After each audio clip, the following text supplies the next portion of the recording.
ओं नमो भगवते वासुदेवाय। नारायणं नमस्कृतं नरं चैव नरोत्तमं देवीं सरस्वती व्यासं ततो जयमुदीरयेत्। मूकं करोति वाचालं पङ्गुं लङ्घयते गिरिं यत्कृपातमहं वन्दे परमानन्दमाधवं।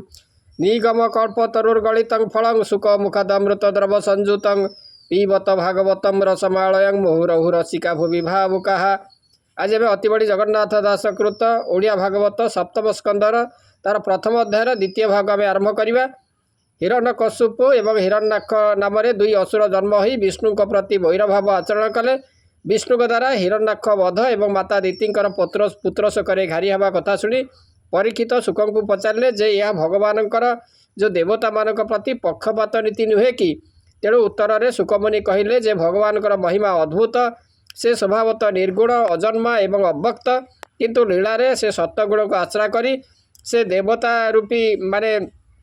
देवता ऋषि रूप से सृष्टि पालन करती। असुर बल संहार करी से देवता मानकर प्रिय कर्म से करती। एवं दमघोषर पुत्र जे कि शिशुपाल से श्रीकृष्ण प्रति शत्रुता आचरण करी शेष से सुदर्शन चक्र द्वारा से निहत है एवं तांकर जो पंच प्राण श्रीकृष्णकर जो शरीर में मिशीगला। पापिष्ट जो शिशुपाल ए प्रकार मुक्तिर कारण संपर्क में युधिष्ठिर से राजसीय यज्ञ शेष में नारद को पचारू नारद कहले जे भगवान को जे जो भाव में भजन करे बा भजे स्मरण करे से सही भाव में पाए। पूर्व जन्म रे भगवान द्वारपाल थिबा जो दुई भाई जे कि शिशुपाल एवं दंतवक्र से जय विजय रूप में थे एवं ब्रह्मांकर पुत्र चतुसनक को बालक प्राय उल्लग्न मन करी से भगवान निकट को न छाड़ू से जो चतुसनकर अभिशाप ये दुहे असुर कूल जन्म लाभ कले एवं तृतीय जन्म से मुक्ति माने शाप मुक्त होबार से थारू वर पाई से कथा यही जो आम जो प्रथम अध्याय सप्तम स्कंदर जो प्रथम अध्याय द्वितीय भाग में वर्णना रही। देवंक प्रिय कर्म करे असुर कूल कुसंहारे एणु से प्रभु भगवान निर्लोभ प्रभु उपादान रजतामस गुण जेते तांकु संहारे अविरते एबे हो शुण नरनाथ विष्णु चरित भागवत ताहांक महिमा विशेष शुण कहिबा इतिहास राजुषी यज्ञ सभान्ते धर्मनंदन रग्रते नारद मुनि जहा कही से सभा मध्ये पांच भाई देवकी नंदन रतुले राजा मुनि को पचारिले से सभा मध्ये धर्म बड़ा नयने अद्भुत देखिला शिशुपालर पंच प्राण गोविंदे पशिला शरण सभाजनक दृष्टि आज्ञे जेन्हे बिजुड़ी कला मेघे। युधिष्ठिर उवाच भो मुनि दुर्लभ ये कथा शुणी मो मने गुरु व्यथा अष्टांग जोगे मुनिगण चिंतन्ति जाहांक चरण एकांते भक्ति जोगे चिंती जारूप केहि न देखन्ति देवदानवे अगोचर जे ब्रह्म नित्य निराकार ए दम घोषर कुमार स्वभावे दुष्ट दुराचार कृष्णे अनेक निंदा कला से किंपा कृष्ण को पाइला ये सभा लोक मध्य मोहे तुम्हर छामुरे पुछई कहे के बण कारण सकले शुणन्तु प्रमाण विष्णु को दुष्ट जन मेले जेबा निंदन्ति ज्ञान भोड़े से प्राणी नर के पड़ती महांते मंत कहती से दम घोष सूत बाणी सभारे दंत वक्र शुणी सही अनेक निंदा कला मते तो संदेह लागिला एबे निजने निंदा कले सभार मध्ये एक तुले कृष्ण को निंदा करी तुंडे किंपा न गले जम कुंडे केवल हेतु बेनी वीरे प्रसिले पशिले कृष्ण र शरीरे ए विभ्रमई मोर मन बने जे सन हुतासन कारण कह मुनि मते शुणी मुझी बई परते एमंते राजा वाक्य शुणी सानंद मने ब्रह्म मुनि कहन्ति राजार अग्रते समस्ते शुणन्तु ये मन्ते। नारद उवाच जाहार निंदा स्तुति अर्थे मनुष्य शरीर जगते प्रकृति पुरुष संजगे जन्मई अविवेक भावे प्रकृति पुरुष संजगे जन्मई अविवेक भावे बढ़ई हिंसा अभिमाने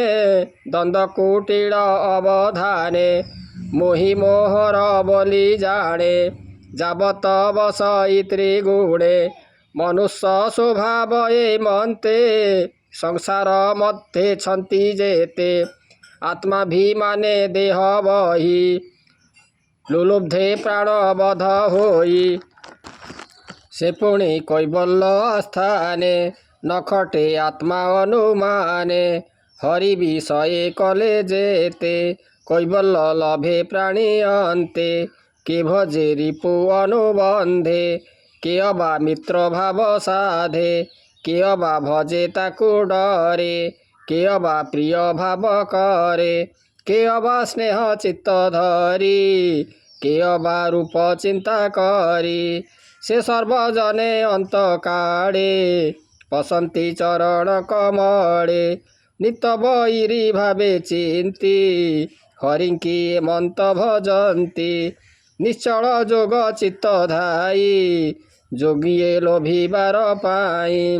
ए भाव मोर नित मने एबे हो शुण सावधाने भ्रमर कीट कीट मारे नहीं स्थापई निज घरे से कीट प्राण जीवा काड़े भ्रमर देखु थाई डोळे भ्रमर जोगे भय मरे भ्रमर जोगे भय मरे तार स्वरूप अन्ते धरे एमंत कृष्ण विषये माया मनुष्य निज काये बैरी पणे ताकु भजी निर्मल हृदय निमज्जी एघेनी काम क्रोध भये जेवा भजन्ति मित्र स्नेहे कृष्ण विषये चित्त देई अनेक गले मुख होई गोपन गरे गोपी जेते विष्णु को भजी काम चित्ते कंस जे नित्य भय कला अन्ते से गोविंदे पशिला क्षत्रिय शिशुपाल आदि कृष्ण विषये होइबादी सम्बन्धे वृष्णि वंश जेते भजन्ति भातृस्नेह चित्ते मुतार चरण कमले भक्ति करई निश्चले पूर्वे बेनी सत्त जुगे नित्य भजिले शत्रु भावे एणु हरिंकु नाना मते जे भजी पारे दृढ़ चित्ते निर्भये गोविंदे पसंती जन्म मरणु निस्तरन्ति जे दम घोषर कामिनी तोहर मातार भगिनी तार उदरु बेनी बाल ए दंत वक्र शिशुपाल पूर्वे हरिद्वारे थिले ब्राह्मणे अपराध कले एबेनी भाई सहोदर विष्णु सेवक मध्ये वर महांत अपराध फले जन्मिले असुरंक कूड़े ब्राह्मणे अपराध कले ब्रह्म ऋषिए शाप देले ए जन्मे मनुष्य शरीरे पुणी मिलिले हरिद्वारे युधिष्ठिरवाच जे हरि नाम उच्चारन्ति सर्वसंकटु से तरन्ति जे हरिद्वार पाळपणे पादे सेवन्ति अनुक्षणे ताहांकु केबा शाप देला मते ता सन्देह लागिला जे वैकुंठपुरे थान्ति से तो संसारे न पड़न्ति नित्य होइले दुराचार